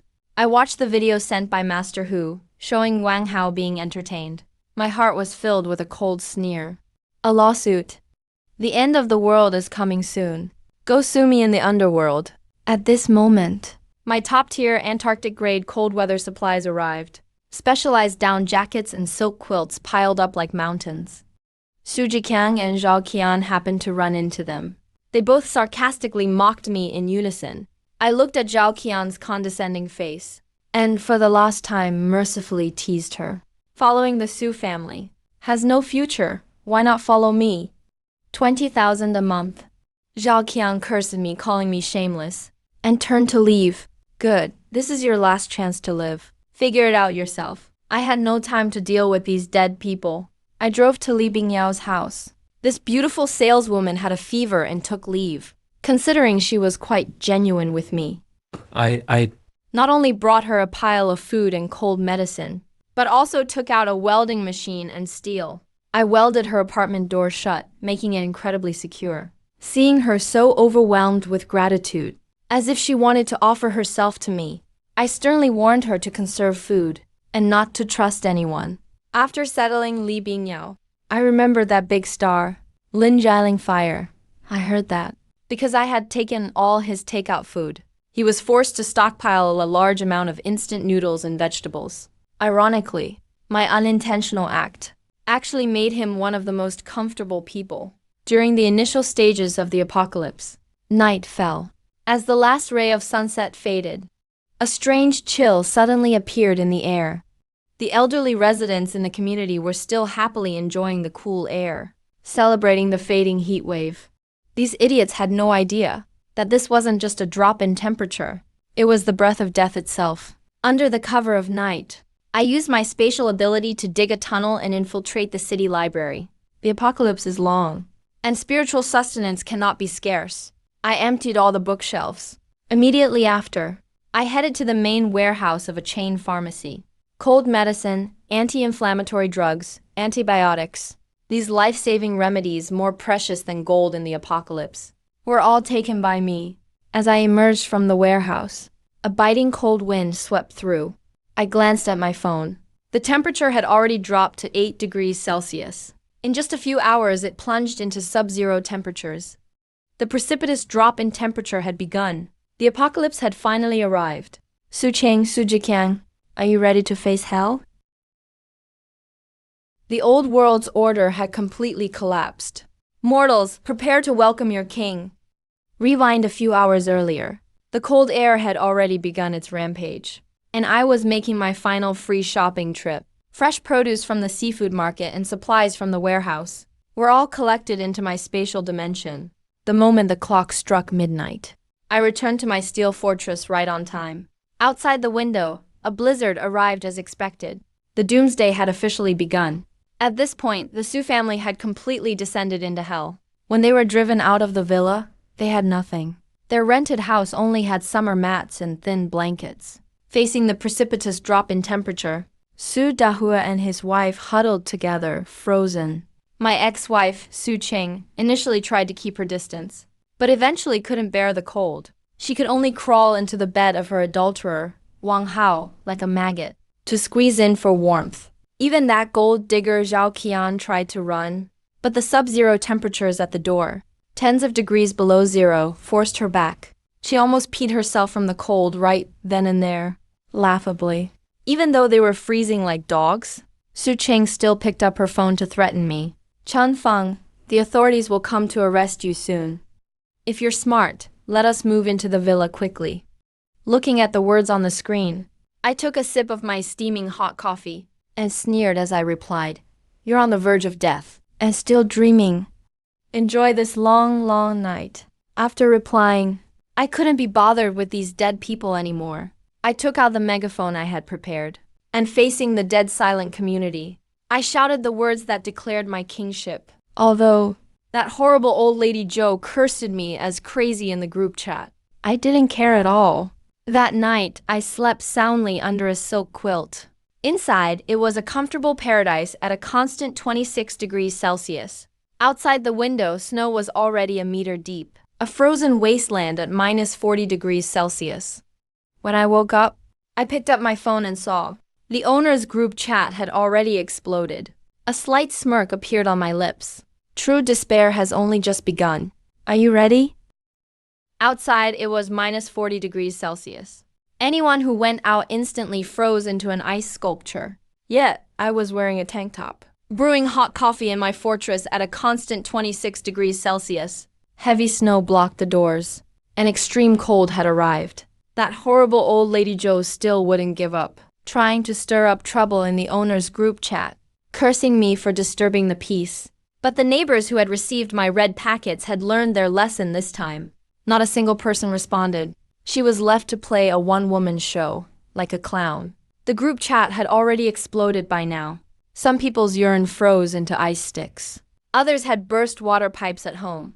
The most outrageous thing was that the refrigerator was actually warmer than the living room.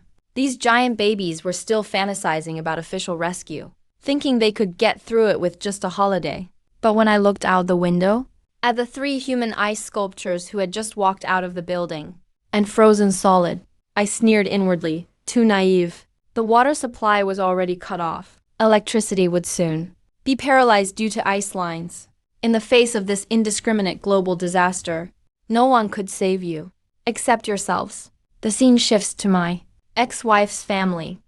Since it was summer when I drove them out of the villa, their rented house now only had summer mats and thin blankets. Su Dahua and his wife huddled together like quails, freezing. Ex-wife Su Cheng had lost her former arrogance. She could only humiliatingly crawl into the bed of her adulterer, Wang Hao, to keep warm. The worst off was the gold digger Zhao Qian.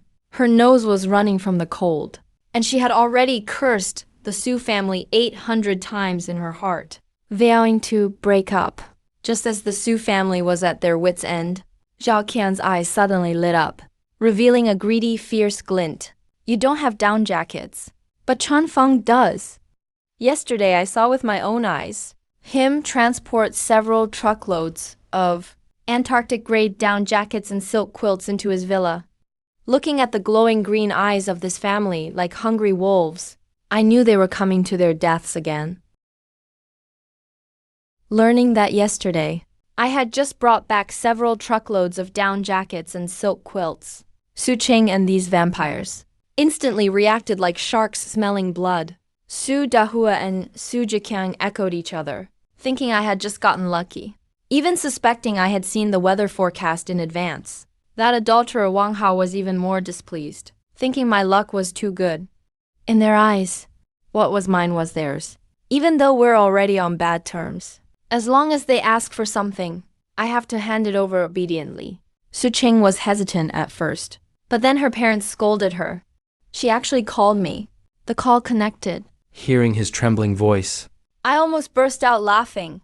"Oh, you guys haven't frozen to death yet. You've got some strong luck." Su Cheng struggled to hold back her anger.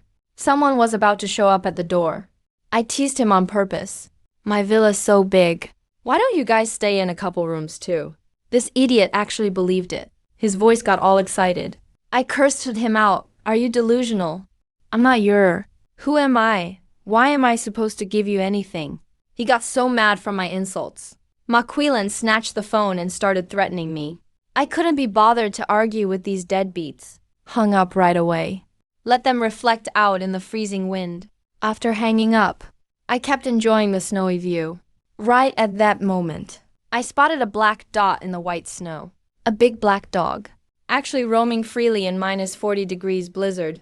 This wasn't an ordinary dog. In my lost life, this dog learned ice-type skills and became the top dog in the community. Everyone who tried to eat its meat ended up turning into dogs. Way more loyal than people.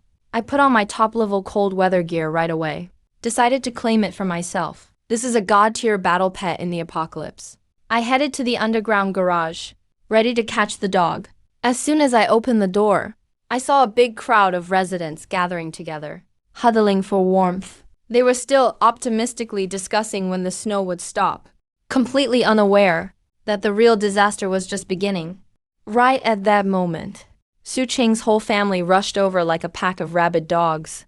They were aggressive and arrogant, faces full of rage, directly blocked my way. Chunfeng, give me back the house and the money.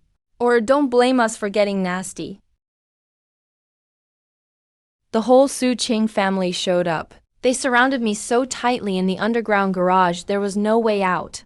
These people had curtains stuffed all over their bodies, wrapped up like rice dumplings. Clearly terrified of the cold, Su Qing gritted her teeth, accusing me of being vicious. Sighed, I almost froze them to death. Su Dahue and his wife, plus Su Jiqiang, were looking at me like they wanted to eat me alive, shouting at me to hand over my down jacket and house, or they'd ruin me. I was done pretending, dropped the act and got real. You brought this on yourselves, cheated on me, and still want to steal my money. I didn't go out of my way to ruin you, you should be grateful. Seeing the killing intent flaring out from me, these bullies who only pick on the weak instantly got so scared their legs cramped up. Seeing that bullying me wouldn't work, Su Qing switched to some lame lines about forgiving me, trying to trick me again. I rolled my eyes. He instantly turned his gaze and locked onto that gold-digging girl who's been quiet the whole time.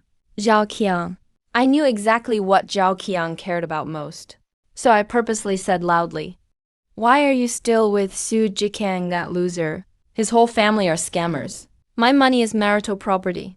They can't touch it at all. And that villa, if it was really theirs, would they have been kicked out?" Those two sentences were like knives, piercing straight into Zhao Qian's heart. She exploded right there, pointed at Su Jiqiang and confronted him. Su Jiqiang instantly panicked, desperately trying to explain. But the suspicion in Zhao Qian's eyes had turned to anger. Watching the chaos in the Su family, I couldn't help feeling satisfied. This is called taking down the enemy without lifting a finger. After dealing with that group of trash, I spotted Lin Fire and Zhao Lulu not far away. Lin Fire still looked at me with pure disgust, calling me a scumbag. But Zhao Lulu was staring hungrily at my down jacket worth over $20,000, eyes burning with desire. I smiled and invited them to my place to warm up. But Lin Fire mercilessly rejected me. Whatever, in the apocalypse I've got plenty of supplies. There will be plenty of chances to get this ice queen to bow her head. I didn't stick around, endured everyone's shocked stares, and walked straight to the parking garage exit. Everyone was stunned, thinking I must have lost my mind. It's -40 outside, an absolute frozen hell. Even living people can instantly freeze into ice sculptures. Is this guy nuts? Seriously risking his life by stepping out now? Amid the shocked stares of everyone, I walked into the -40-degree freezing cold to look for that dog with awakened powers. As a result, the neighbors thought I'd lost my mind. That wicked old Mrs. Zhou even cursed me viciously. She said going out was suicide.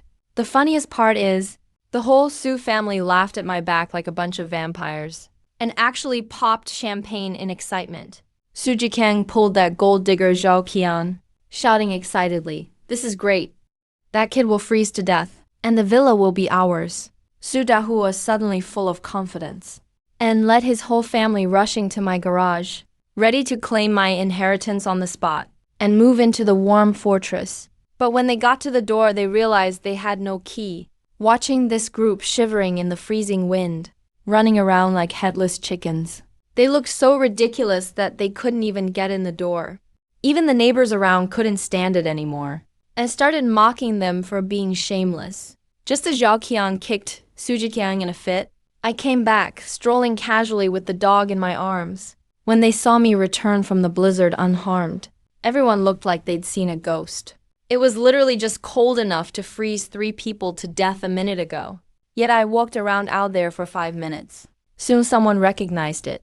Oh my god! He's wearing a top-level Antarctic expedition down jacket. With that coat, it's like having an extra life. In an instant, all those mocking glances turned into blatant jealousy and greed. Countless people stared at my coat, practically drooling. The Su family's faces looked even worse than if they'd eaten crap. Their plan to inherit everything was completely ruined. I walked up to them and sneered as I twisted the knife. I've seen shameless people before, but I've never seen anyone as shameless as you. Let me tell you, I'd rather let this dog live in my house than let a single one of you losers take a single step inside.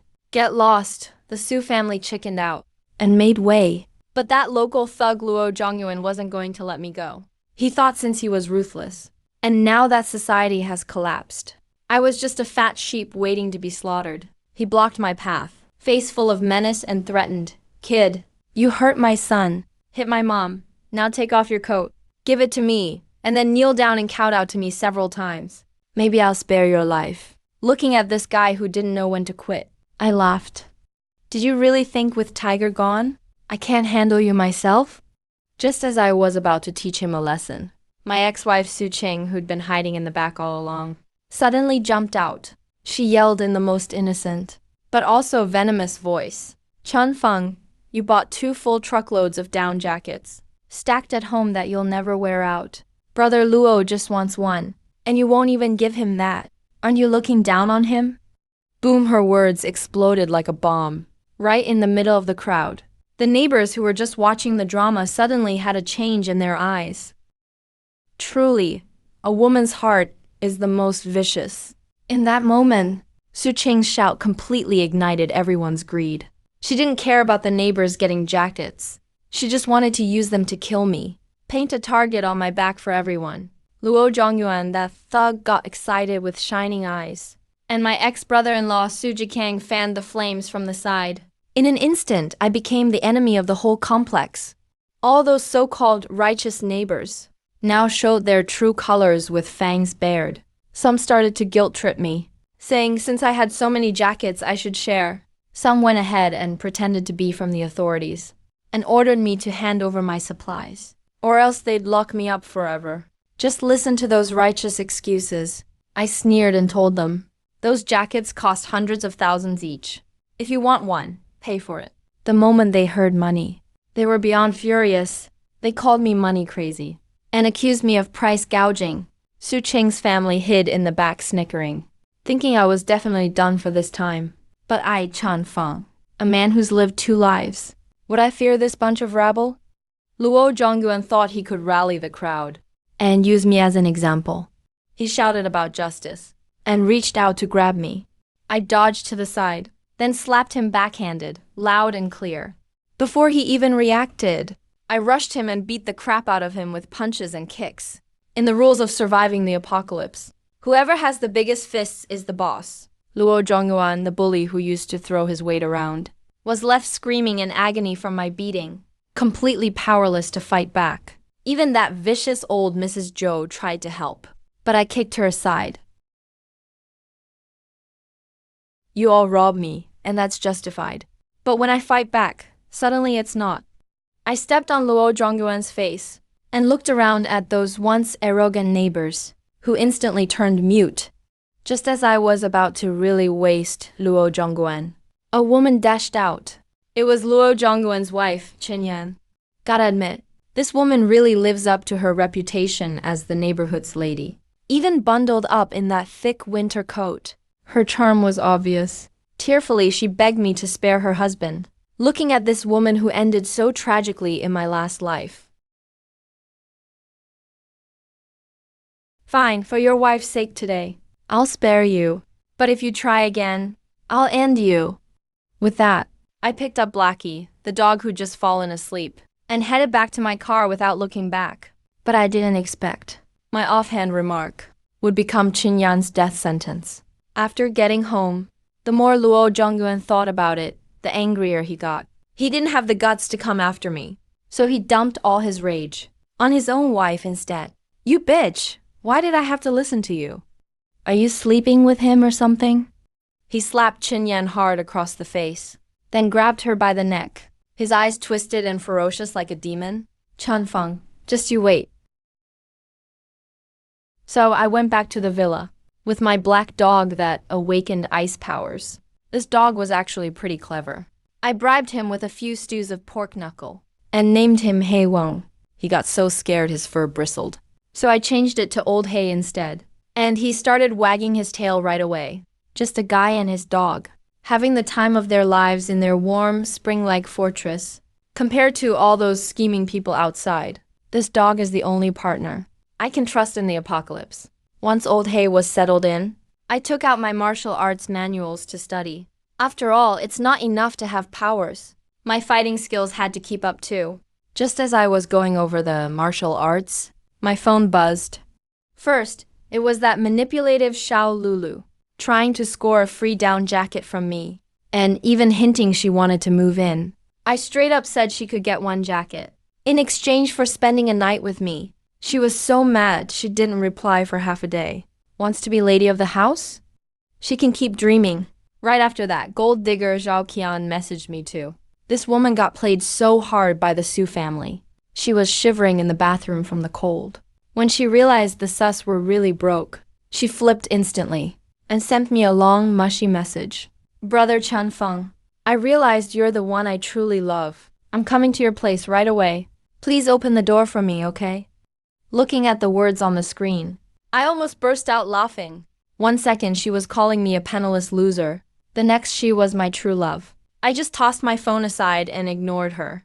Instead of wasting time on such trash, I'd rather play with my dog Old Hay more. However, the peace was not to last. Just as I was enjoying the peace, Grandma Zhou's thug son, Luo Zhongyuan, was carrying a steel pipe and a crowbar, striding out of his house with a murderous look. He pushed aside his pleading wife, Qin Yan, his eyes as fierce as a hungry wolf's. "Chunfeng, you just wait. If I don't cripple you tonight, then my name isn't Luo." Luo Zhongyuan went home after I publicly humiliated him. The more he thought about it, the angrier he got. His awful mother, Grandma Zhou, was still fanning the flames, telling him to avenge her, for the sake of his pride, and to steal supplies. Luo Zhongyuan took his tools and stealthily made his way to my underground garage. He thought with his street smarts. Prying open a door would be a piece of cake. Too bad. He was up against a doomsday fortress I specifically built. 1/2 meter of titanium, alloy steel plate that even bombs couldn't blast open, let alone that stick he had in his hand. He pried for a long time, but it didn't budge. This guy actually tried to brute force it with a hammer. With a loud bang, the door was fine, but his hand was numb from the shock. Just as he was wondering what material the door was made of, my defense system activated. High voltage electricity instantly coursed through his body. He convulsed wildly on the ground for 30 seconds. Finally, he collapsed on the ground like a dead dog. I slowly walked out with Old Hay, looking at this idiot who didn't know his place. I backhanded him. Luo Zhongyuan chickened out and desperately begged for mercy. He claimed he was there to help me fix the door. Who would believe such nonsense? I waved my hand, and Old Hay understood instantly. That dog also holds a grudge. Luo Zhongyuan used to kick him a lot. Now that he had the chance, he treated Luo Zhongyuan like a lamppost and peed all over him. Watching Luo Zhongyuan get peed on his face and not daring to resist, I burst out laughing. Finally, I kicked him out of the garage like a piece of trash. Although I knew this guy would definitely come back to cause trouble, now was not the time to kill him. Keeping him alive to torment him slowly was his greatest punishment. After Luo Zhongyuan was dragged back by his wife, that awful Grandma Zhou started stirring up trouble in the group again. First, she cursed me, saying I broke the law and would go to jail. Seeing I ignored her, she started playing the victim and begging for medicine. It turned out her mischievous grandson had a fever from the cold and desperately needed cold medicine. She begged everyone in the group. But unfortunately, she had done too many bad deeds in the past, so no one paid her any attention. Just as she was in despair, I made my move. I posted a photo in the group. In the photo, the cold medicine in front of me was stacked higher than a person. Children's cold medicine, antiviral granules, fever reducers. Everything was available. Then I specifically had mentioned Grandma Joe. Auntie Joe, do you want this children's cold medicine? Or this imported fever reducer? That awful. Grandma Joe saw my message and completely lost it. Mr. Zhang, if you just give me the cold medicine, I'll consider letting you off the hook. I won't report you then. I literally burst out laughing. Are you crazy? Your son got beaten because he's a good-for-nothing. And you still want to threaten me? If you've got the guts, go call the police right now. Watching this old hack's face turn red with anger, but having no way to deal with me, I felt so incredibly satisfied. Can anyone lend me 2 boxes of cold medicine? I'll repay you no matter what it takes. She was playing the victim and begging for medicine in the group, while I was there undermining her. You can't buy medicine now. Anyone who gives you medicine is a fool. That one sentence instantly sobered up the originally soft-hearted neighbors. They all fell silent. Grandma Joe stomped her feet in anger. She could only make her son, who had been beaten into a pig's head, go private message people and beg. Just then, an unexpected friend request popped up. It was Luo Zhangguan's wife, Qinyan. This woman was known as the community's ultimate mature beauty, the ceiling of attractiveness. I never thought that, for her child's sake, she would actually come begging to me, her enemy. She directly asked me for medicine. I didn't pretend to be a gentleman. I directly proposed the condition that would make her feel ashamed and indignant. Sleep with me, in exchange for 2 boxes of medicine. In the apocalypse, medicine is life. Why should I just give it to my enemy for free? Qinyan went silent. But the seed had already been planted. In times of despair, it would eventually sprout, just as Grandma Joe's family was in despair. A female doctor named He Jing suddenly appeared in the group chat. She said she was willing to give away medicine for free. Grandma Joe's attitude immediately changed. She praised the doctor for her generosity, while sarcastically cursing me for being heartless. I nonchalantly rolled my eyes. These saintly types don't last more than 3 episodes in the apocalypse. However, if this doctor he is a beauty, I wouldn't mind helping her out. After all, doctors are a rare commodity in the apocalypse. After eating and drinking my fill, just as I was about to go to sleep, the lights in the room suddenly flickered once. Outside the window, the entire community instantly plunged into a dead silence of darkness. The power went out. The real challenge of apocalyptic survival was only just beginning now. The sudden power outage made the community owners group explode. Originally, everyone was counting on air conditioners and small heaters to survive. But with a snap, all hope was lost. These overgrown babies were still fantasizing it was a circuit malfunction and waiting for emergency repairs. But I knew this was the government trying to protect critical facilities, and they had begun power rationing. Sure enough, not long after, a text message arrived. Only 2 hours of power supply per day. This news was like a bucket of cold water, extinguishing everyone's hope. In the extreme cold of -40 degrees, how could they survive without electricity? That awful Grandma Joe jumped out again. She didn't dare curse the authorities, so she pointed her finger at me. Chun Feng has down jackets. Make him go out and find people. A group of people joined in, jeering, trying to force me out to my death. Moral blackmail doesn't work on me. In my warm villa, I was playing with old hay while watching the farce in the group chat.